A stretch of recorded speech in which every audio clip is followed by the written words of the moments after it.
ละเมิดจากฝนเป็นยามแรงแต่ระแวงเว้าสู่ปล่อยลมไว้ว้อยไก่สิสิ้นเกียงยีเข้าไหลหลังน้ำในวังปะแหงใบสะแบงเหยียบดังโคปกเป็กตกจากต้นของกลุ่มเขาใส่ดินสิ้นแล้วละบะกายตกระวางแกระแหงเสียของแพงของหักนั่งพะวงหลงเสอ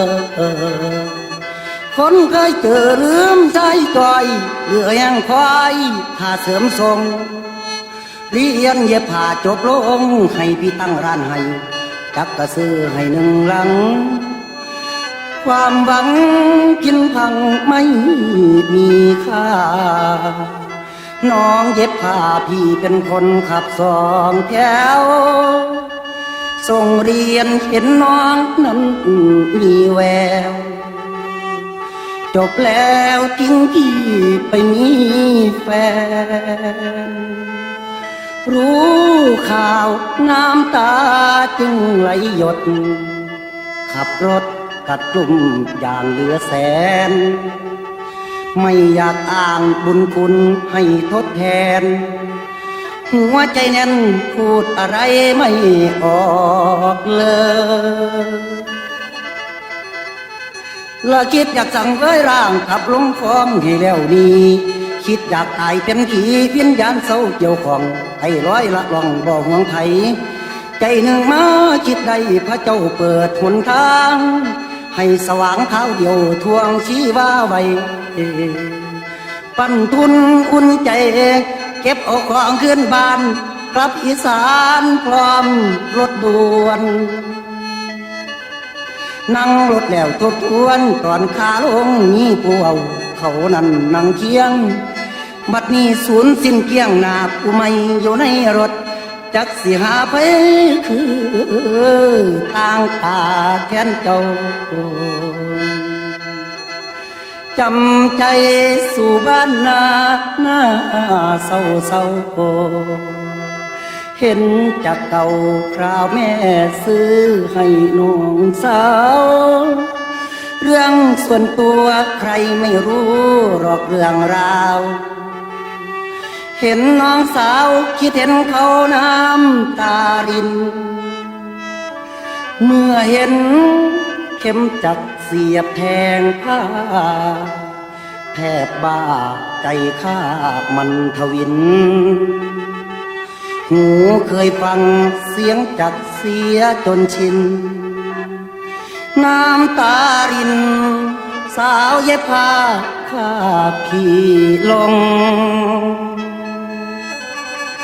โอ้ยเศร้าพะวงลืมมันแล้วลืมสองแถวน้องเคยขี่ได้นอนบ้านผู้ดีนั่งรถเก๋งรถเบนซ์เจ้าเห็นอายขาบบ่มีบ่นอนางละนา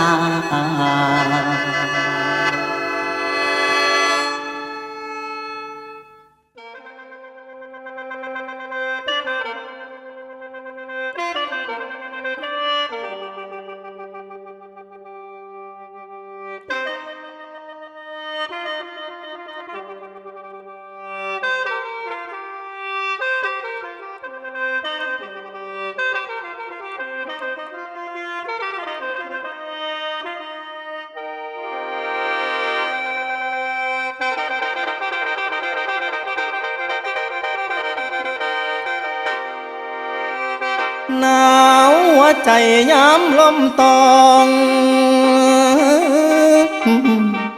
หัวลมซาเดือน12เป็นมาฟ้องอีหยังนอหรือว่าสายลมสอมาสุนกายแต่ละครั้งจังเย็นจอยเข้าใส่ใจเดนอละหูเหตุผลว่าสายลมเป็นห่วงอ้ายอยากบอกข่าวสาวคนไกลว่ามีไผเข้ามาแห้งถือเพิ่นแสงบนทางโค้งละอายจนงงมือเจ้าโทรมาเว้าว่าจบกันน้อเฮาฟังคำเว้าเจ้าง่าย ลานางเอ้ยอายแปรลมแปรตายกินสุราอาบน้ำเหล่าผู้ใดเว้าบ่ได้ยิน ความว่างพังขาดสิ้นเหลือแต่กลิ่นความเจ็บความหนาวเหน็บในหัวใจเป็นเพิงไฟบ่พอช่วยสาวคนสวยเจ้าลืมอายน้องหักพี่อีหลีได้ยังจำได้เบากับพี่ลานางเอ้ยสัญญาไว้ว่าเดือนสี่สิหาเงินมาแต่งน้องของคำพร้อมซอยใส่คอละสิ่งบ่ฝันอายกับพ่อเวลาเปลี่ยนใจคนตามมีคนสามเข้ามาแทนเอิ้นว่าแฟนนอแทนอายเบิดความหมายแล้วบ่ชายคนนี้สิโทษว่าบุญบ่มีดอกเด้ออายบ่โทษเพิ่นลานางเอ้ยเจ้าผู้แก้มเปิ้นเวินโตอยู่ใกล้ใจห่างพร้อมอายยอมแพ้ให้แก่เขาเด้น้องบ่มีคำสิเว้านั่งกอดเขามันเหงาจีคือคนเบิดความคิดได้นั่งซึมอยู่คือบาหยดน้ำตา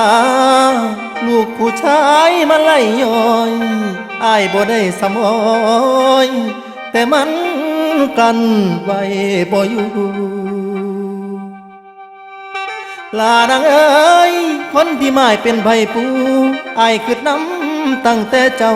บ่มีเจ้าคิดต่อไผเด้น้อละคนที่แม่นแฟนบักอายพ่อผู้ไม่ใจเลยเควเสียดายเด้คนสุดหักบัดห่างไกลเจ้าลืมอาย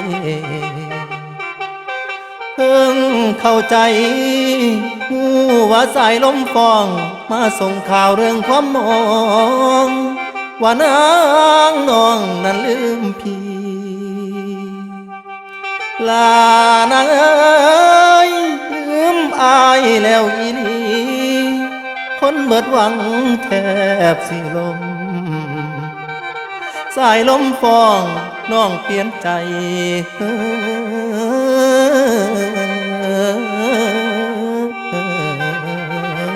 เดนอนี่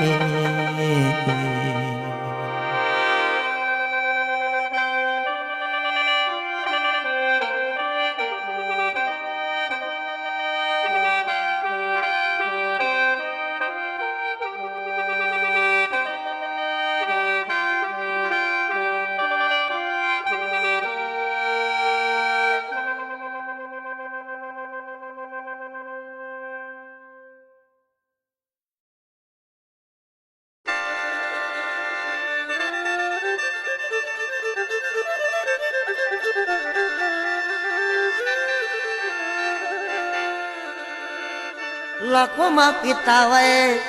ฟังนิทานต่อไปเรื่องพ่อหมายใจสัวจนมืดหน้าตามัวเขาตัวขาลูกน้อยต้องลาบ่อีดูพลาบ่มาสู่โอ้ยนา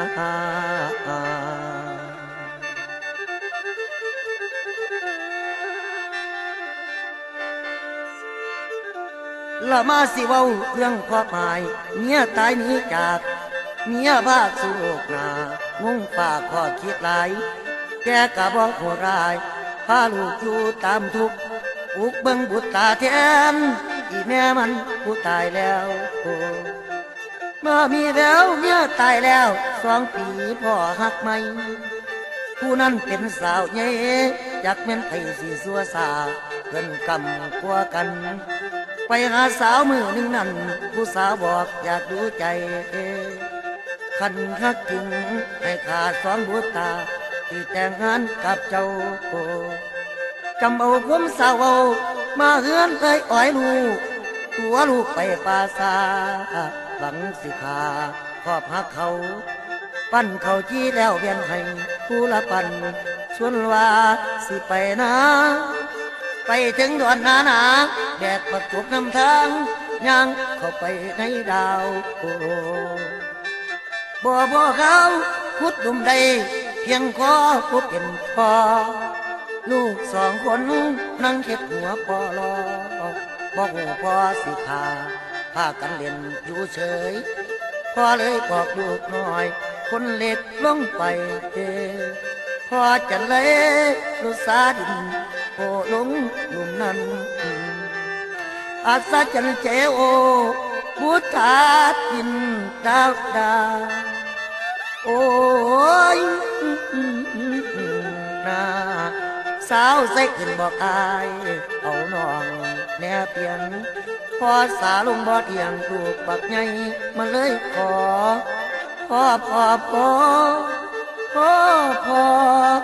เจ้าอย่าสาดินลงในเศษตาบักใช้น้อยแม่นสิอ้อยขอไว้บ่มีฟังแห่งสาต่อบักใหญ่เลยที่พ่อต้องตายพร้อมทำกันตนล้มหลุมกอดน้องไว้มันหน้าน้องใส่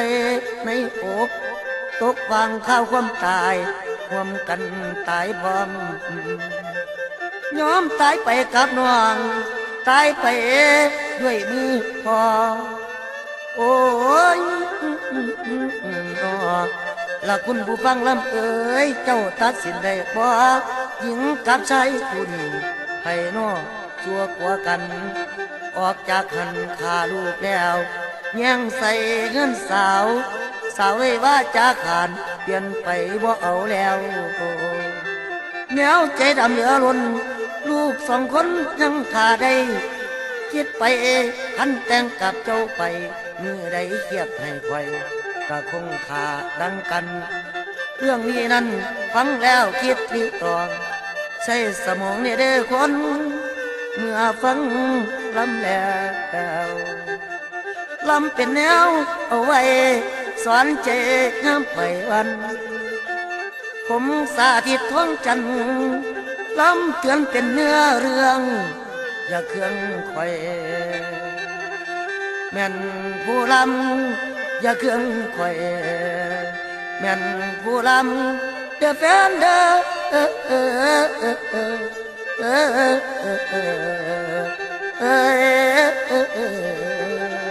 อนา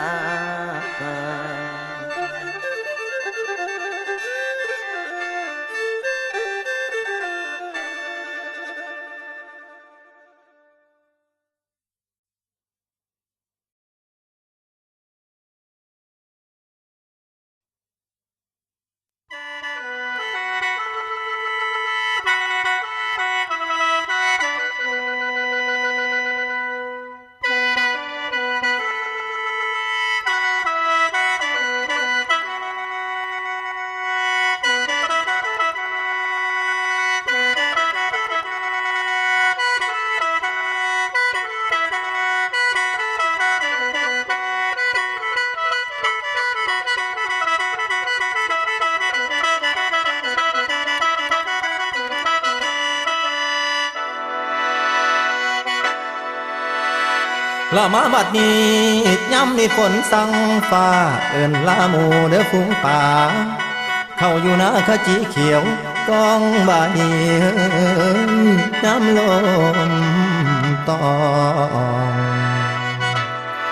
ละน้ำเต็มหน้าป่ามันบอนมาอ่อนซ้อนคือมันมวนละฟังเสียงฟ้าห้องหวนคือศิลาจากแล้วว่าปีหน้าจังพบกันเฮ้ยละทงอีสานย้ำนี้นั้นเห็นแล้วมวนชวนลงไหลยืนคันแท้แนมไก่ไก่นกไก่นาทลาลอนละเบิ่งพุ่นแม่พ่อใหญ่สาเพิ่นลงตอนไปดักป่าบ่อนหน้าลุมเข้าแตกกอเขียวจุ้มกุมเสียงปลาเข่งดีดบอนปลาซิวหน่อยกะแห้งลายละคิดฮอดเองคิดฮอดน้องและอายผู้ไก่ทินดินอีสานไปทำงานอยู่เมืองไก่ อยู่จังใดนอทางภูมิละข่าวที่วิสั่งมาวุ่นมีหลายซุ่มวุ่นหลายฝ่ายละคันลำบากอยู่เมืองใหญ่กับอีสานบ้านเขามากินข้าวแม่นบายป่าละอยู่บนใดในแผ่นลาสิสุขทอดอกเงินเฮาย้ำใจเงาให้คืนหน้าจำปนป่ากระสุกลงชีวิตคนไทยบ้านคนอีสานเอากันง่ายมาเบิ่งเด้อย้ำตาเว้นคอยบายก็เขาเขียวแสงแดดตองอุ้ยมองแล้วก็แห้งงาม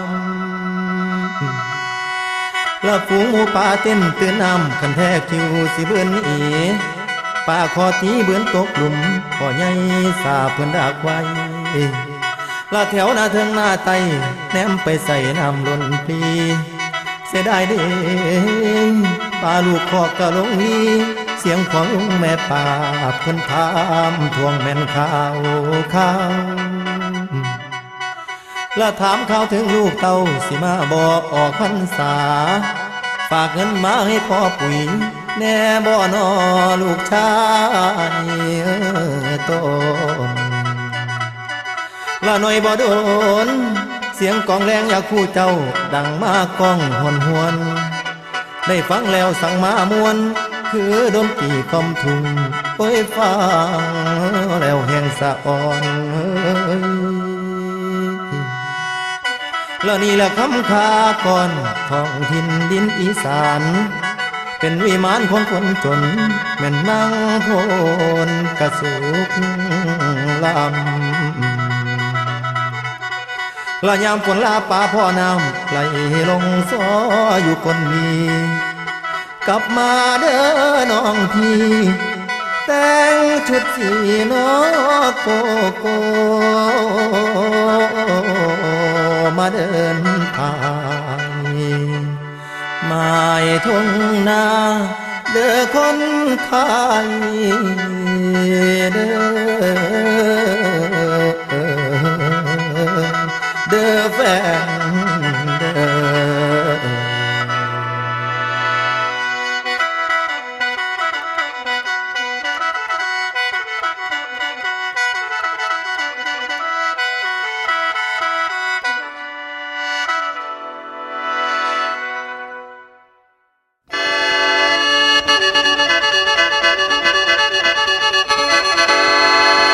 ทุกเอ๋ยทุกโบราณว่าบ่ดีมีเอ๋ยนี้เพิ่นจังว่าพี่น้องลุงป้าจังว่าหลานละสร้างเถิดน้องอ้ายมันทุกข์มันจนเกิดเป็นคนมาทุกข์ห่วมโลกกาควงเอาแต่ดวงสิพาอยู่พาสู้พาลองเอาแต่ฟองสิพาซ้ำกำตองแล้วแต่มันสู้มืออ้ายคิดสั่นคิดมอขอหลอนวันพระอินทร์เทวาพี่ก็วิ่งว่อนเบาเอาไปจุดเทียนไตบูชาทั้งประทีปกีบมือก้มด้วยเก่าให้ความเศร้าควงหายแม่นไผเนี่ยสิซอยอ้ายบ่เห็นตอนเห็นโตโสว่าคนเคยหักสิซอยยามที่ชายกลุ่มแห่งมากลุ่มมาขันมากดดันอายเข้าต่ออย่าพออายใส่น้ำแต่อายบ่ได้หันจังว่าโลกนี้นั้นอายมันเกิดมาถูกเกิดมาอกหัวใจบ่ดังนางผู้บุญล้นแม่ตะคนกวงสร้างสิเดินทางร่วมกันมวนกะสิเข้าพาขวัญบ่หลายมือข้างหน้าที่เป็นบ้าแดนหนเปลี่ยนใจจากแต่ต้นเจ้าหาคู่นอนแฝงเหลือยังแกงแหงหักเจ้าขาตายหงายไว้หลอกหัวใจปล่อยไปให้ตามช่วงเอาแต่ดวงเข็นข้าหรือผานี้ข้าให้ตายมวยมับดับชีวีทางวจีไม่ขออ้อนบอนใคร น้ำตาอุทิศให้เจ้าทุกหยดคนใจคดรู้จักสงสารไหม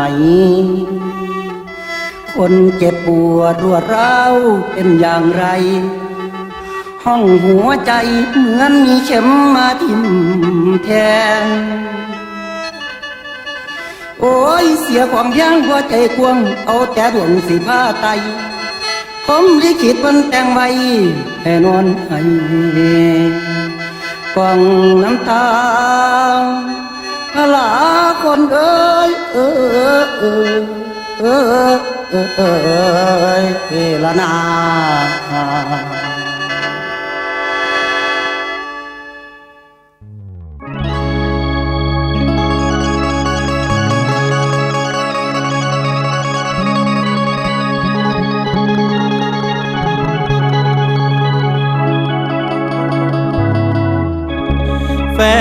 แฟ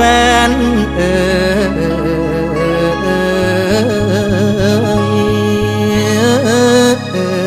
ยละหัวหน้าดอนตอนย้ำแลงนั่งใต้ห่มกกสะแบงบัดลมแรงได้พัดผ่านไว้แน่นอแนมลงทงความกันดานล้มหัวกุดพัดไงกุ้งดินเป็นปุ่มให้สายตา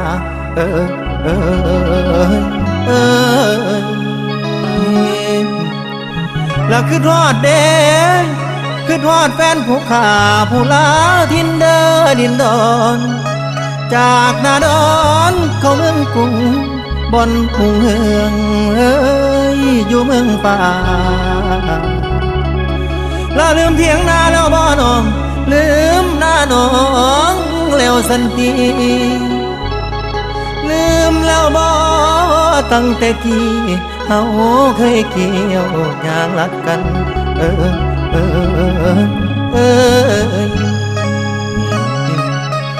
เราไปทันว่าหนาวสะบันหนาวจนสั่นขึ้นนอนนาแล้วตกเดึกมาสนุดังได้นั่งฟังอยู่เคียงนอนแล้วหนาวกลางคืนหัวลมลองนั่งบังกองล้อมเข้าใหญ่แล้วมืออายยังขัวใส่เธอตกใจหยิบข้างทองชายลงห้องพ่อพองดาแล้วล้อมข้าวเหนียวข้าวเจ้ามวนสาวเบาพากันตีน้องผู้วิเข้าสนุกคือสัตว์เพียงเสียงข้างโอยและเด็กลมโชยหนาวจันเธอกับฉันยังยิ้มใสผู้เท่านั่งพิงไฟมวนหมู่สาวเบาเที่ยวแซวเจ้าแม่ยานาว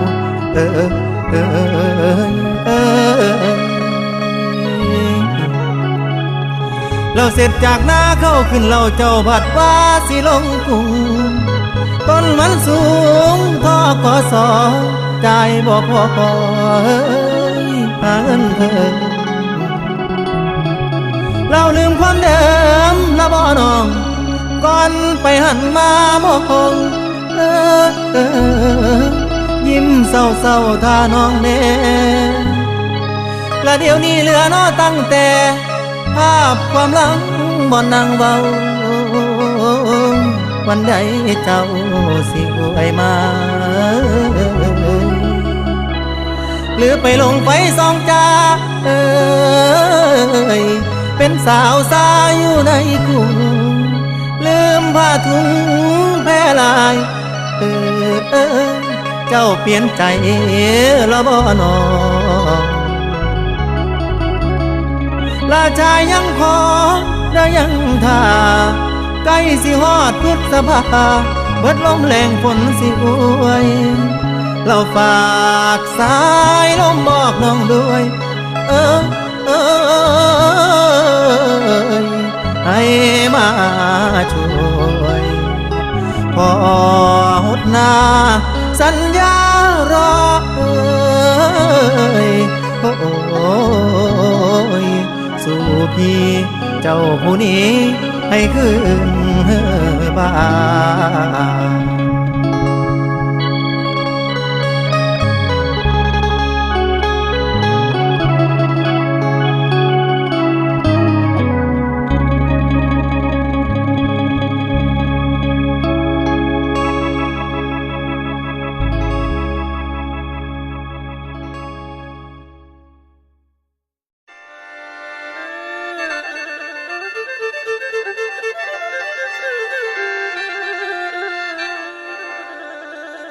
ว่าเอ้ยว่าห้องควาย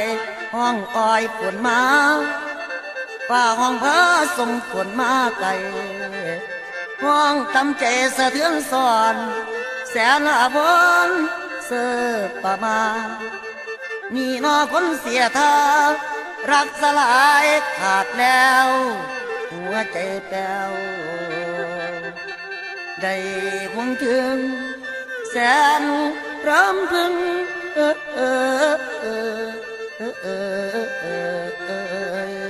นะละเดือน3ฟ้าห้องจริงปีหนึ่ง12 เดือนเหมือนนั่งกันเวลาเปลี่ยนไปแสนสานับเวลาตั้งแต่เดือน12ขึ้น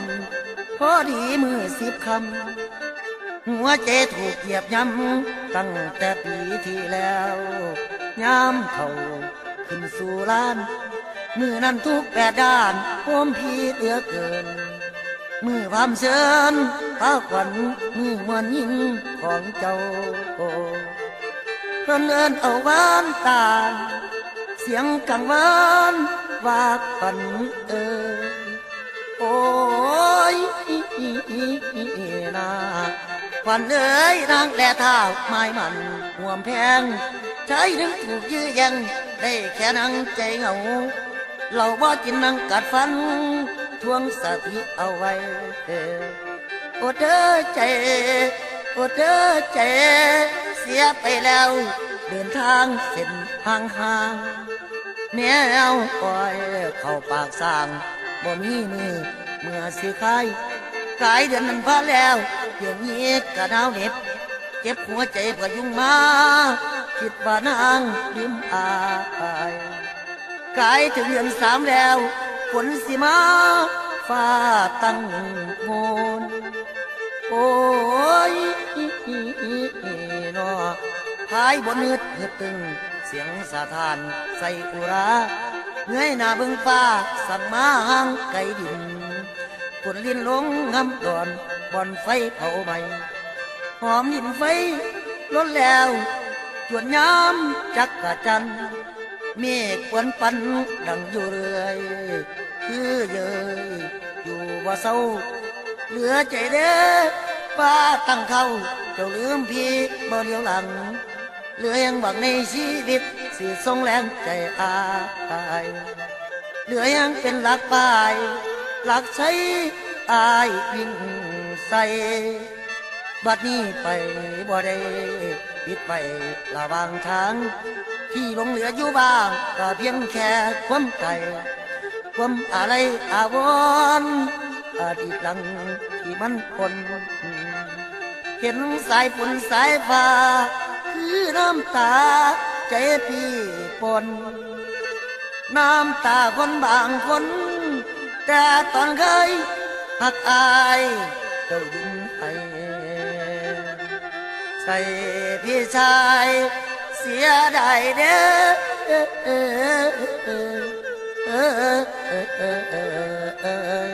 นะ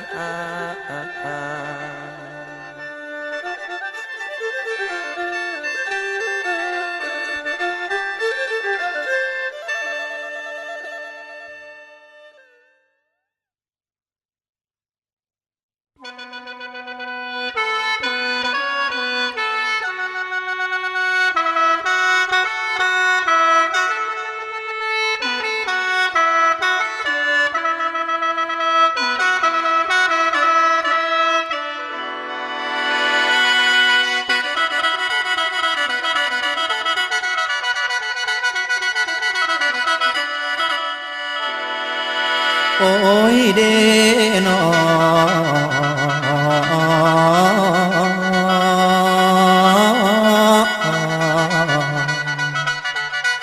ลามาบัดนี้พายกระเป๋าลงไกลบ้านไกลจากถิ่นความกันดานทำงานจ้างจนลาลอยลางานหนักมาคิดเป็นหน้าแม่จอยจอยคือเตือนคอยให้ฝ่าฟังโอ้ยละนักหรือเบาสู่บ่ยัน มื่อยจนสั่นถึงตาลายละวอนเจ้านายจงเห็นใจให้อภัยคันงานสาละย้อนทางนาเด้อพี่ฝนบ่ดีมีน้ำน้อยละคันสิอยู่รอคอยฝนบ่มาฟ้าบ่พร้อมเงินออมไว้ก็คอยสูญ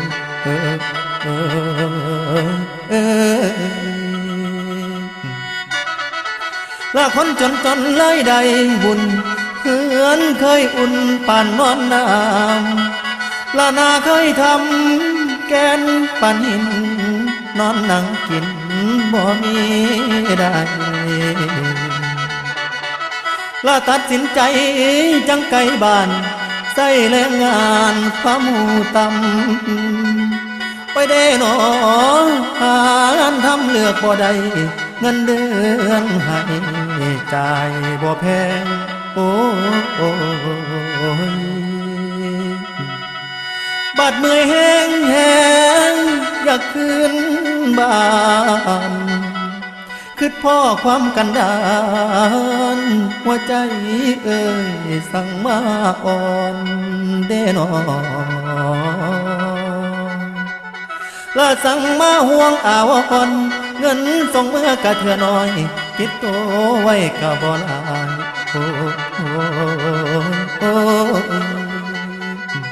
บัดแม่โทรหาบอกข่าวลายแล้วแม่โทรหาบอกข่าวลายเงินล้านไหลให้เฮาเตรียมลูกแม่เอ๋ยแม่ก็จนเดินทางใจสิเพิ่งไว้มีเพียงเจ้าและคือต่อน้ำเดินทางเขาในนาเฮาบ่ได้เกี่ยวเสียดายเด้เหลือของเดียวเข้าป้องแอวยังแถวน้อยมองบ่ตาย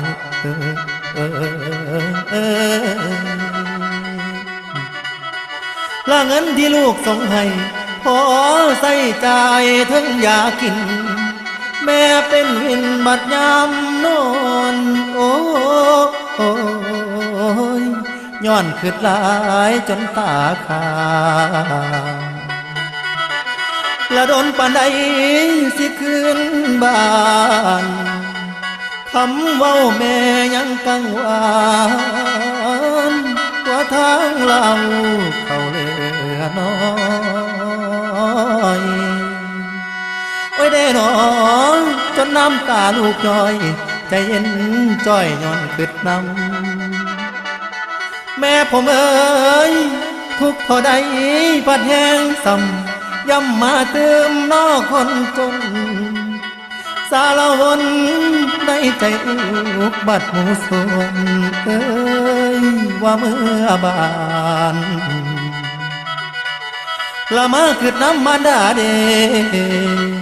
ขึ้นพอดแม่ลายเดหมู่เมื่อบานสิจอบซองละเราสินั่งคอยมองละคือสินั่งนอขอมอโอ้ยคอยทองส่องเบิ่งทางโอ้ยเด้นอโอ้ยโอ้โอ้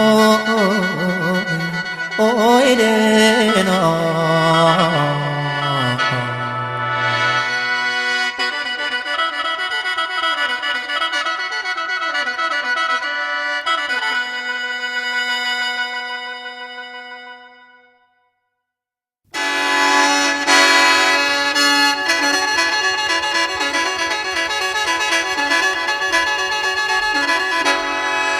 อาวสานสุดท้ายบรรยายก่อนสอนลาสั่ง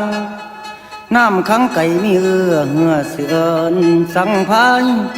แล้วไม่พวกเอ้ยอ้ายพ่อแม่เจ้าฟังหมดสลดใจย่ำหนีจากแต่กายเมื่อบานตาหวานแก้มตาซึมอย่าลืมเด้อความอ้ายสั่ง โอ้ยพ่อเถื่อหน้าเถื่อหลังทักพินิจในน้องลาลาเจ้าตั้งแต่กาย เสียงกับใจมอบไปให้เป็นหมู่ยามเหงายามเสียวผัวซ้อนผัวซ้อนให้ข้าวไปบ้าง ให้นางจอมอแต้มเขียนไปอย่าได้วันทรงสาธิตท้องจัน70เลขบ้านอายย่ำเข้าสู่วิวาอายนั้นอยู่หมู่หาบ้านนั้นแม่นน้องกรุงแดนตำบลผู้เงิน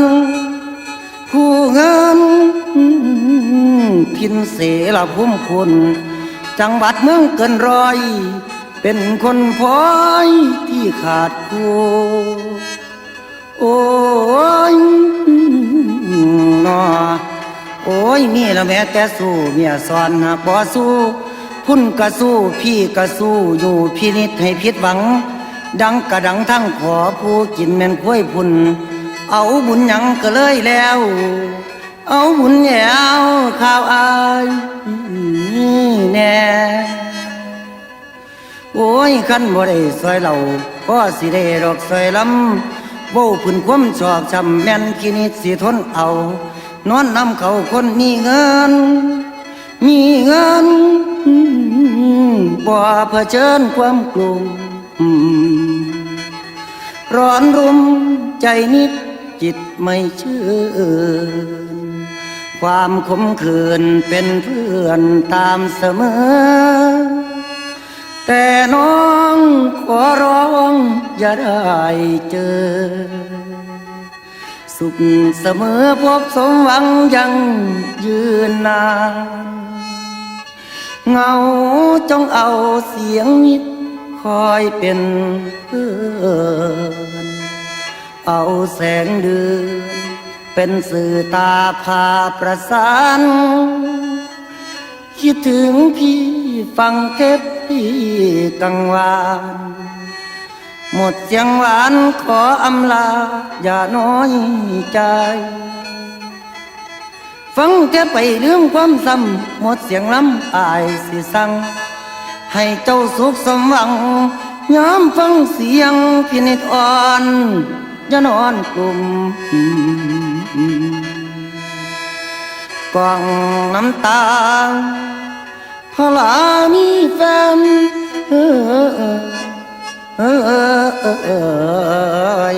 ละนา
สาวคนดีนี่ความช้ำหรือว่าเธอตามหาเขาคนนั้นกันนอกอุ่นเขาว่าใจพังมุนเขาหลายใจไปจากน้องให้เธอต้องรับกรรมเดโนคงเพราะเธอนั้นช้ำจังบ่ผ่านเดินกายคงเสียใจหลายน้อคำอายห่วงน้ำคนิ่งน้องเคยลอยมองทุกแรงเศร้าตอนเธอเป็นแฟนเขาบ่หานเว้าว่าสิอยากหู้ข่าวเจ้าจังเลยอยู่ใส่น้อมือนี้หรือนี่ช้ำไปนั่งเงาเดโนได้ยินคนสาวเอา ว่าคนหักเจ้าหลายใจ คงเจ็บหลายสาวคนงามคำมาสินอนกลุ่มปัญหารุมให้เจ้าโทรมาหาอายฝากเบอร์ไว้กับหลานชายรับฟังได้ทุกเรื่อง ลานางเอ้ยหากเขาใส่แฟนเฟืองก็ลืมเขาเสียเถิดน้อง สักวันต้องผ่านเงาเดโนคอยเอาใจซอยเจ้า ให้ก้าวผ่านสิ่งนั้นเจอ ผู้แน่เด้อว่ามีไผห่วงใยบ่มีเว้นเคยได้เห็นตอนเธอยิ้มหวานพอป่านไอติมเป็นรอยยิ้มที่สดชื่นบัดมือเขาไปเป็นอื่นคือสิมองบนเสาคงกืนเข้าบอกของคอยามที่เธอนั้นท้อสิหูบอพี่ชายเหงารู้ตนสาวผู้ใจเดียวบัดหักกายเป็นความช้ำฝากใจนำไปอ้อยน้องฝากใจนำไปอ้อยน้องย้ำน้ำตาไหลน้องให้เธอผู้ว่าใจกวงลานางเอ้ยคนแอบหักแอบห่วงเป็นเขาควงอายกระชำยามเขาทิ่มอายห่วงนางหากทำใจใดบ้างให้เดินผ่านทางเดิมยังคอยเติมแรงใจซอยผนางอยู่เดินน้องบอกเคยมองว่าเธอแพ้ถึงแฟนเก่าเขาบอกแค่อย่ายอมแพ้ให้เริ่มใหม่ลานางเอ้ยมีคนห่วงด้วยหัวใจไปอยู่ใส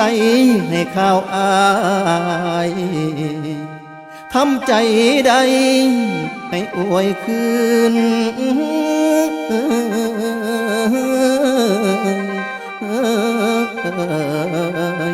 เดินนาง